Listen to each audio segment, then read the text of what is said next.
Livro dos Espíritas, Allan Kardec, segundo livro. Mundo Espírita ou dos Espíritos? Segunda ordem. Bons Espíritos. Questão 107. Caracteres gerais. Predominância do espírito sobre a matéria. Desejo do bem.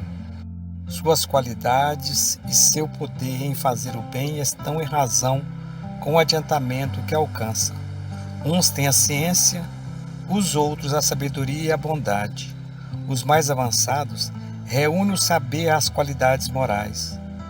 Não estando ainda completamente desmaterializados, conserva mais ou menos, segundo sua categoria, os traços da existência corpórea, seja na forma da linguagem, seja nos seus hábitos, onde se descobre mesmo algumas de suas manias.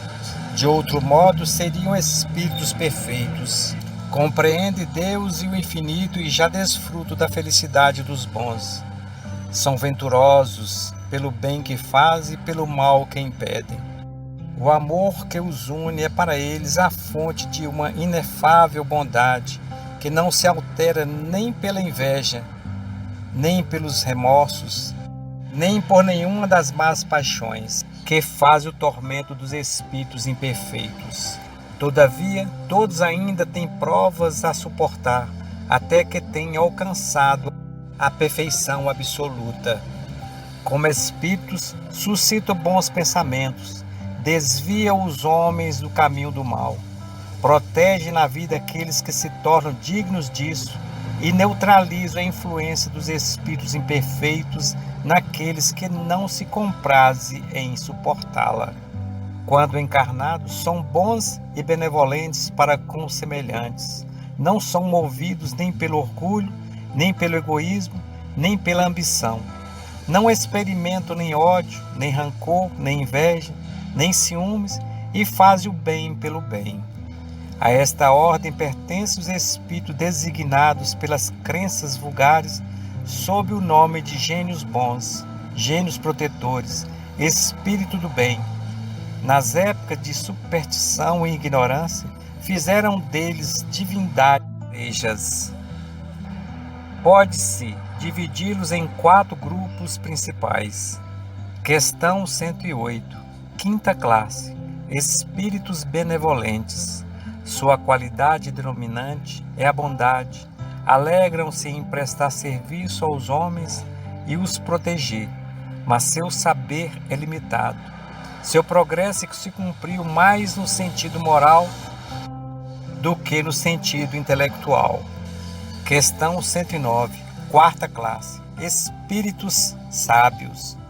O que se distingue principalmente é a extensão dos seus conhecimentos, preocupando-se menos com as questões morais do que com as questões científicas, para as quais tem mais aptidão.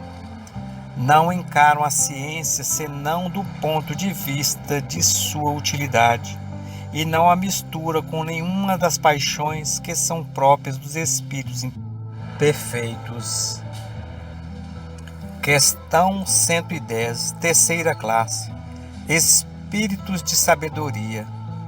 As qualidades morais da ordem mais elevada formam seu caráter intuitivo. Sem terem conhecimentos limitados, são dotados de uma capacidade intelectual que lhes dá o julgamento sadio sobre os homens e sobre as coisas. Questão 111. Segunda classe. Espíritos superiores. Reúne a ciência, a sabedoria e a bondade. Sua linguagem não respira senão a benevolência. É constantemente digna, elevada e, frequentemente, sublime. Sua superioridade os torna, mais do que os outros, aptos para nos darem noções mais justas sobre as coisas do mundo incorpóreo, nos limites do que é permitido aos homens conhecerem. Comunicam-se voluntariamente com aqueles que procuram a verdade de boa fé, e cuja alma desligada é bastante desprendida dos laços terrestres para a compreender, mas se distanciam daqueles que se animam só de curiosidade ou que, a influência da matéria afasta da prática do bem. Quando, por exceção, encarnam sobre a Terra, é para nela cumprir uma missão de progresso e nos oferece, então, o modelo de perfeição a que a humanidade pode aspirar neste mundo. Primeira ordem, espíritos puros. Questão 112. Caracteres gerais. A influência da matéria é nula. Superioridade intelectual e moral absoluta em relação aos espíritos das outras ordens. Questão 113. Primeira classe, classe única. Correram todos os graus da escala e se despojaram de todas as impurezas da matéria, tendo alcançado a soma das perfeições e que é suscetível a criatura, não tem mais que suportar nem provas nem expiações, não estando mais sujeitos à reencarnação em corpos perecíveis.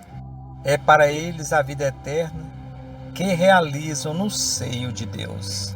Goza de inalterável felicidade, visto que não estão sujeitos nem às necessidades, vicissitudes da vida material. Mas essa felicidade não é a de uma ociosidade monótona passada numa contemplação perpétua. São os mensageiros e os ministros de Deus, cujas ordens executam para a manutenção da harmonia universal. Comandam a todos os espíritos que lhes são inferiores, ajuda-nos a aperfeiçoarem e lhes designa suas missões. Assistir os homens em suas aflições, concita a luz ao bem ou a expiação das faltas que os afastam da felicidade suprema é, para eles, uma doce ocupação. São designados às vezes sob os nomes dos anjos, arcanjos ou serafins. Os homens podem entrar em comunicação com eles, mas bem presunçoso seria aquele que pretendesse tê-los constantemente às suas ordens.